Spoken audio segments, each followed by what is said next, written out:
Hello guys, আমি আবারও ফিরে এলাম একটা নতুন ব্লগ নিয়ে এবং একটা বাইক ব্লগ।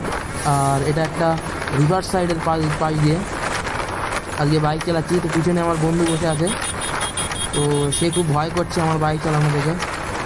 তো আপনারা আমার সাথে থাকুন, খুব মজা আছে চালানোতে এবং এই নদীর পাশ এবং প্রকৃতির সৌন্দর্যটা উপভোগ করুন। আশা করি ভালো লাগবে এবং শেষ পর্যন্ত উপভোগ করুন।